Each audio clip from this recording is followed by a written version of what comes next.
The 2030 Water Resource Group is a public-private civil society initiative that helps governments in different countries around the world to establish a platform where they can sit down and talk with the private sector and civil society in that country about the water challenges that they are facing.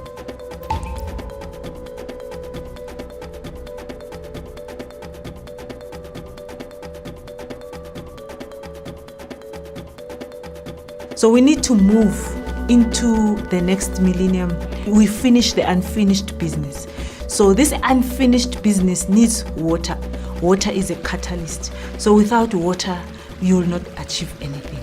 We are faced with a 17% deficit projected to 2030. So we sit with a very serious water security problem. So it is a real challenge for the country. It will affect people, ecosystems and economic growth. So we are addressing that by working in three particular areas. One is to reduce the leakages in the municipal water supply system with 50% from the high level today of 38% by a certain future year. The second one is on agriculture, where they have big irrigation schemes that needs to become much more water efficient. And we have programs that addresses that. And the third area is in the big challenges that they are facing with wastewater from the mining industry. And we're trying to find ways of treating that wastewater so that it can be reused, recycled for other purposes. We started by doing a water footprint where we just needed to have a clear understanding of where is the main areas where we use water. If you start to look across different sectors, there is no mining without water. There is no agriculture and food security without water. The way that we then packaged our solution was then looking at three working groups. The agriculture supply water as number one. Number two, looking at your wastewater and effluent. And then the third one, looking really at water efficiency and leakage reduction. To give you an example, the SWPN developed with the Department of Water and Sanitation a no-drop assessment, which looks at reducing municipal water losses. We are already implementing a system called the Water Administration System, and the system really is geared towards improving access to proper irrigation scheme management and making sure that the water that is released is really the water that is required by the farmers. And to date, the system has saved 927,000 cubic meters per week. So you're looking at projected savings of 48 million cubic meters per annum. Water really is about shared benefits, but also present shared risk and shared opportunities. Without water, societies cannot thrive and economy cannot grow, and you can't do business in that environment. I recently attended a stakeholder workshop for the Falhout project that we are busy with. And it was remarkable to me that in 2 meetings we could unlock 7.5 million that was required to start with the preparatory work to prepare this project towards feasibility. There is no world without water. There are no jobs without water. You and I don't exist without this resource. So it is everybody's business. It is everybody's responsibility. It is everyone's mandate to make sure that this resource is taken care of. Peru is a country that we work in where there is actually a lot of water, but it's in the wrong place. It's not in the place where majority of the people live and where the cities are and where the economic growth takes place. They are facing huge challenges. The surface of the glaciers in Peru are becoming smaller, and that's why, because of the climate change. And we have to deal with that problem. You see, it means that the short term we will have less water available for people, for potable water, for every use. The national development in Peru has a direct connection with water, because we want to, of course, provide a better living to people. So in Peru we are working in 3 different areas. The first one is to come up with innovative solutions to increase the water use efficiency. We meet with people from the private sector, the different sectors, industrial sector, mining sector, energy sector, etc. Every 2 months, and we sit down in order to discuss the common problems and how to solve them together. That's important. So it is not only money.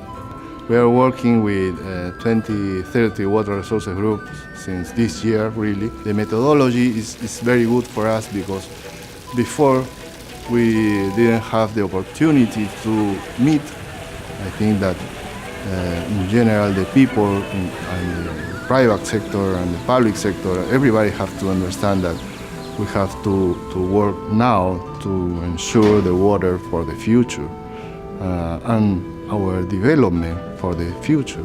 The second area that we're working on in Peru is to increase the possibility for local communities to engage with private sector companies who are developing some kind of enterprise. The private sector is ready to contribute, to work as a team with the government, local governments, national government.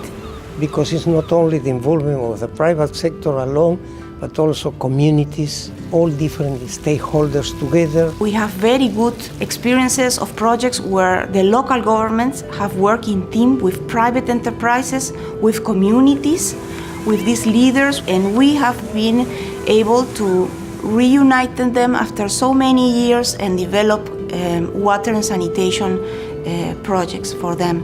Today we know that we have new stakeholders and that we need to work in harmony with nature and society. And the third area is to work on innovative financial solutions that can increase investments in water resource infrastructure. We have to work in the grey infrastructure, not only in the grey infrastructure, but in the green infrastructure.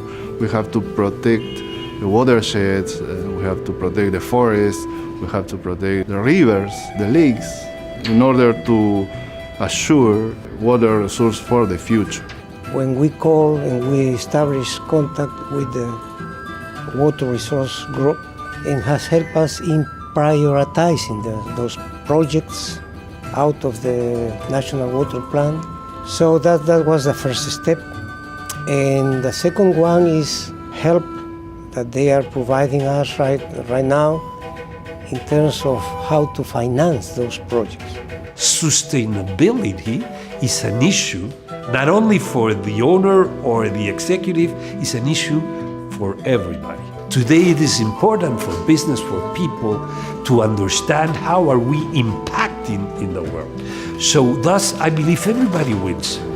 Water is the opportunity for people to live, for children to develop their expectations.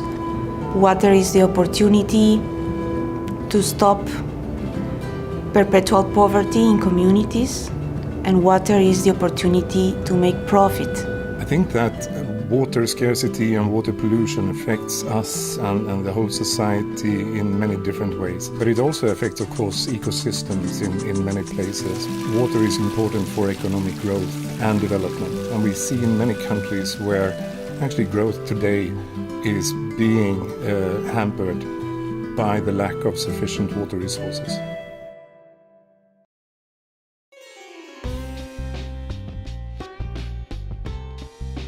The entire globe is facing the scarcity of water, and particularly when you come to India, Karnataka is the second most severely hit as far as water is concerned.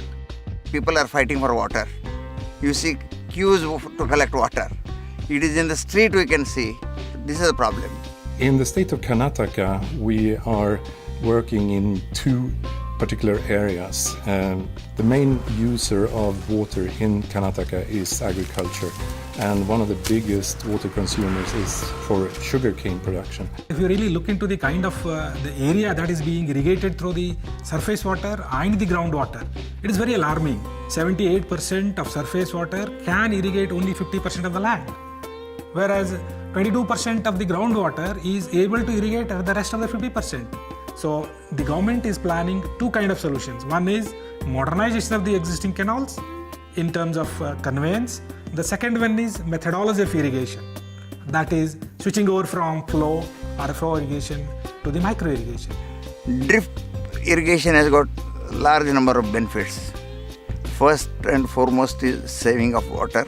The government has already put $250 million into this scheme, and the private sector companies and the banks have already also committed. Farmers seeing on the benefit of this drip irrigations or other development activities, they come forward and then they take loan. And on the other side, government is also getting benefit. He's adding not only revenue to the farmer, but revenue to the factory as well as revenue to the nation is far better, far ahead. So all stakeholders, they should come under one umbrella.